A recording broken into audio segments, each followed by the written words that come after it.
I'm going to be talking today a little bit about using Folio for Teams. And we're going to specifically talk about some of the features that we have for collaborating with others in your workspace, and some new features that we have as well that we'll discuss. All right. And at the end, of course, if you stick around to the end, we're going to give a little bit of a sneak peek of an upcoming feature that we're going to be releasing in the next little while, which will also be a special feature that will help you work with Teams. Okay, so let's get right into it.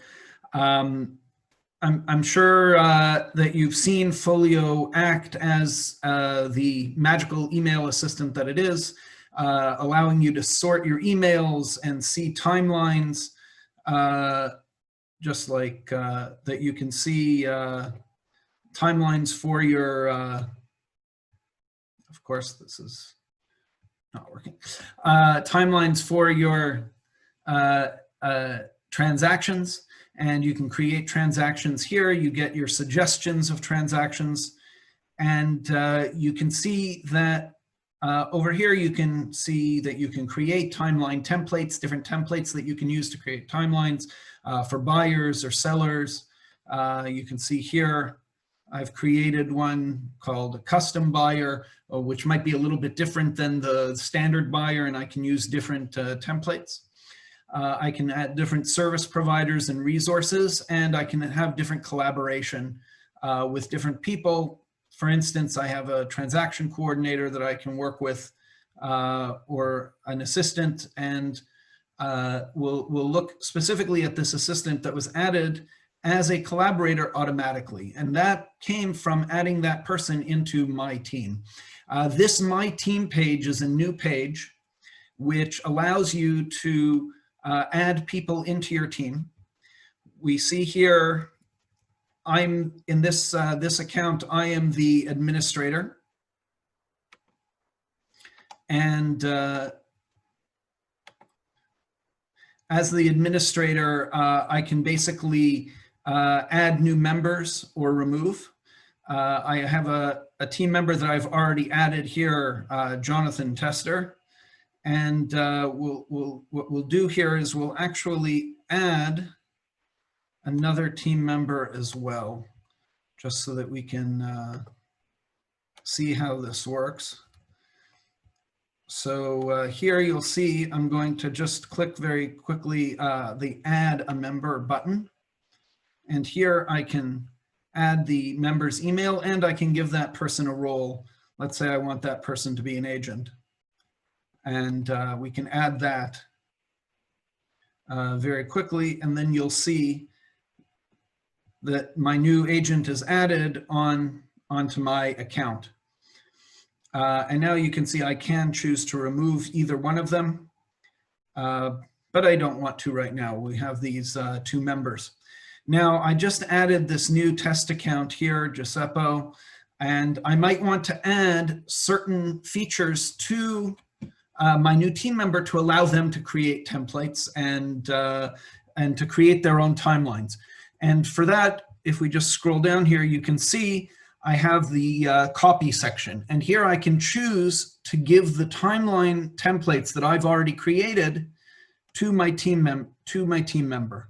So here I can choose to share just these two templates. I could share all three of them if I'd like, and I can share to one or both team members.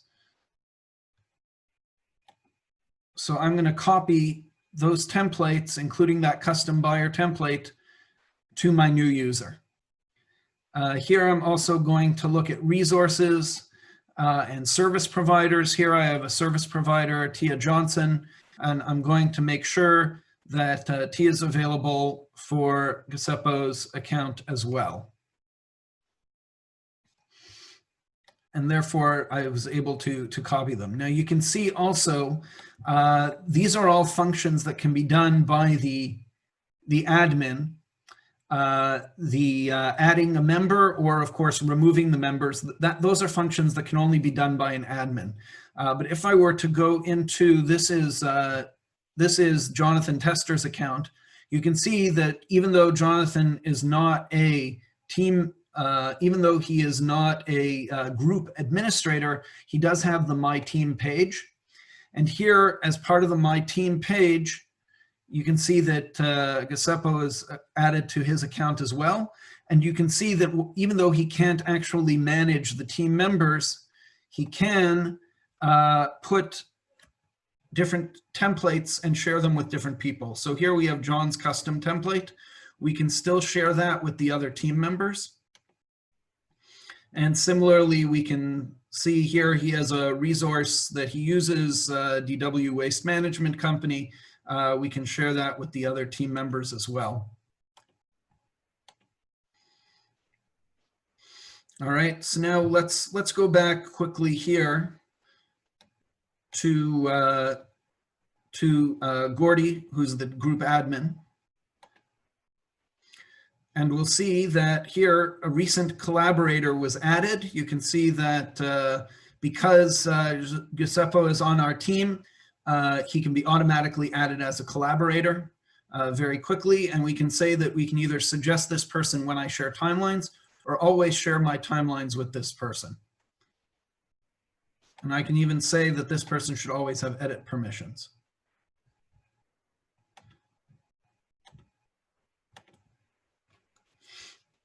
So I can very easily have that collaborator added automatically.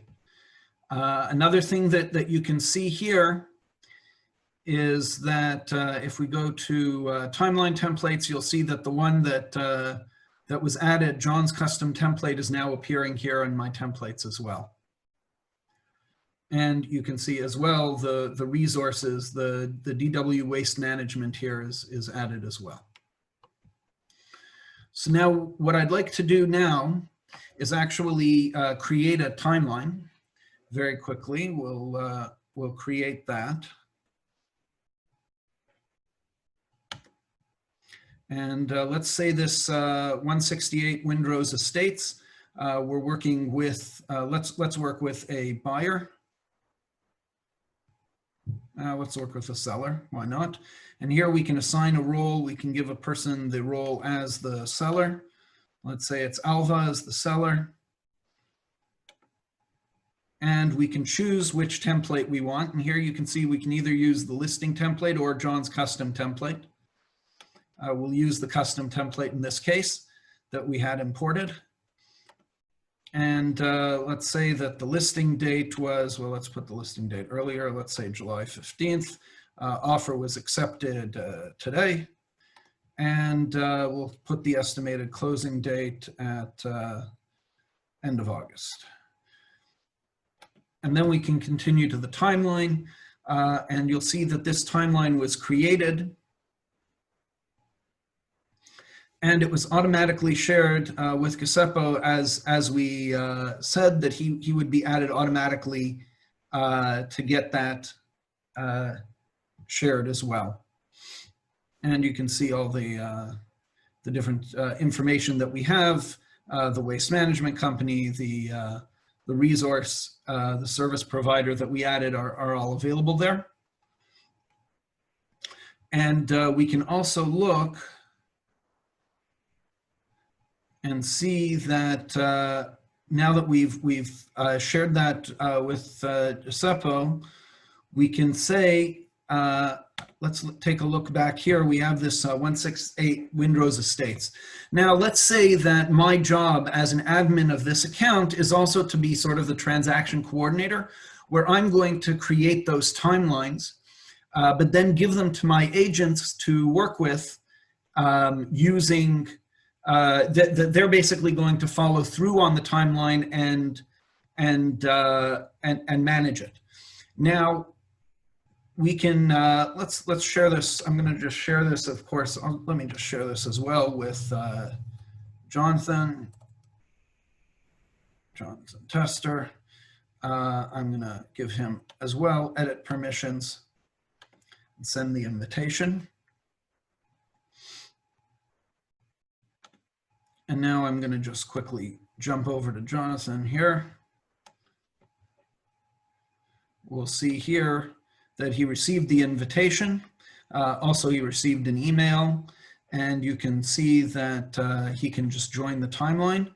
Now, what you'll see is that when you're importing the timeline into the account, there are a few options. One is he can say, yes, use the same timeline, or he can say, no, thanks. He can just import the timeline.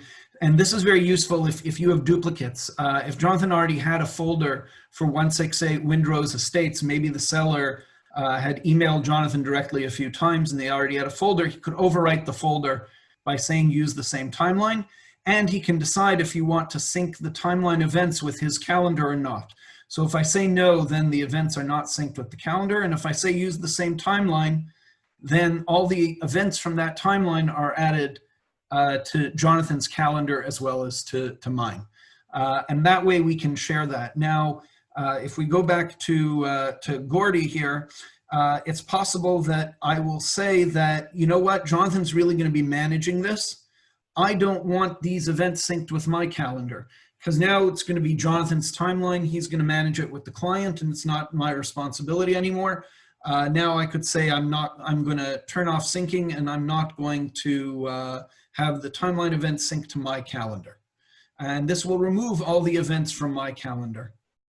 So, so we can see just how that works. Let me do quickly.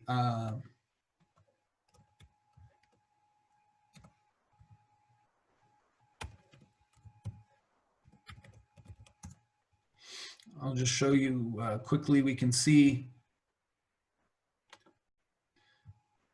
here, this was the offer accepted for 168 Windrose.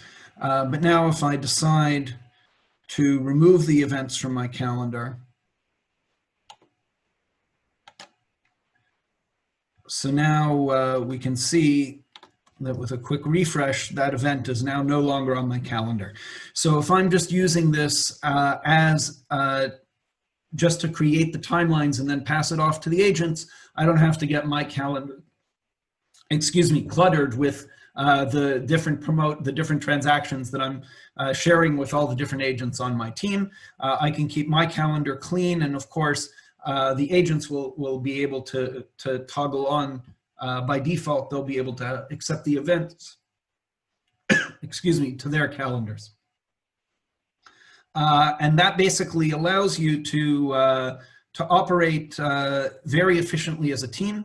Like I said, if there is ever a duplicate folder, then you'll see that the duplicate folder allows you to it will show you that you don't have to create the folder. I'm just going to show you here.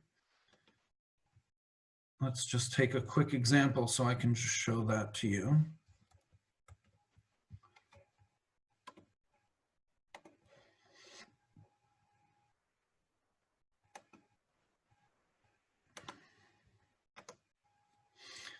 And I'm just going to show this to you here.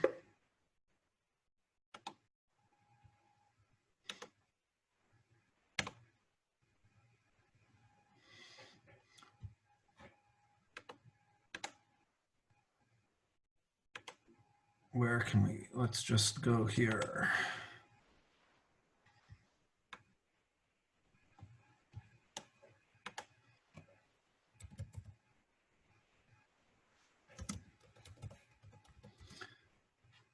Apologize, just one moment here. I'm gonna go in now to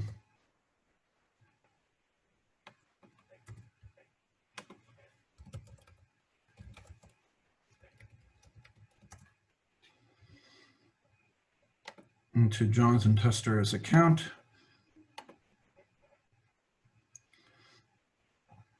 And what I'm going to do is I'm going to share this timeline, and I'm sharing it with, so here you can see that with Giuseppe, he already has the edit permission, so that I can send that as well to that same person. And I have myself as the timeline owner. So that will also prevent the folder from being shared twice and creating duplicates, so that everyone will be working off the same timeline. All right, so let's pause here for a moment. And Charmaine, do we have any questions? We don't have any questions just yet. Nothing just yet. Okay. All right, so let's just take a minute if anyone wants to ask any questions specifically about these new team features. And then we'll talk about one other upcoming feature that we plan to use. If anyone has any other questions specifically about any other Folio features, you can ask that now as well.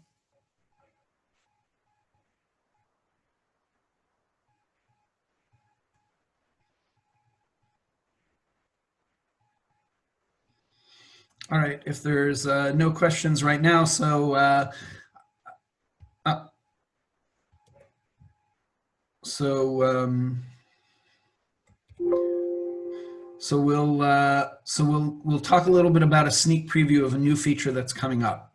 One thing that we found is that you can get a lot of suggestions if you're. One thing that we found is you can get a lot of suggestions for clients, for transactions, and it's very possible that if you're working with a team, both you and your teammate will get these suggestions to add as different transactions. And it might end up that both you and a teammate are adding them together.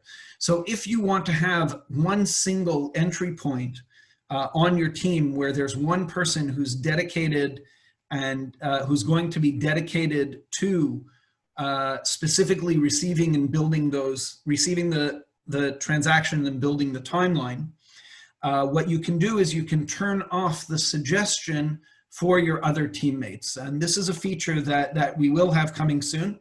You can decide which team members will receive smart folder suggestions. So what that could mean would be that I would turn off smart folder suggestions for Jonathan and Giuseppe, and all of the transactions would start with me. I would be the one who would be responsible for creating that initial timeline and then sharing the folder with the appropriate agent who works with me to then take it over. So that's one feature that we're going to have coming up. And we should have that in the next couple of days. If anyone has any thoughts or features that they'd like to see from team collaboration, we'd love to hear that as well. If there's anything else that you can think of either now or at any time, you're always welcome to write to us at support@ametree.com, and we'll be happy to help you with any questions and certainly take any feedback or any suggestions that you might have. We do really want to make Folio, even though we know that there are a lot of agents out there who work alone, we do want to try to make Folio something that can work very well for single agents and as well to work with teams across the team to make collaboration and teamwork even easier, so that the real estate process can be smoother for you and thus smoother and more efficient for your customers as well, to make everyone happier. All right, thank you very much for attending. If anyone has any questions, we'll stick around. Charmaine and I will stick around for another couple of minutes. But otherwise, thank you very much for attending, and we'll be happy to answer any of your questions online. You can always reach us at support@ametree.com, and have a good day.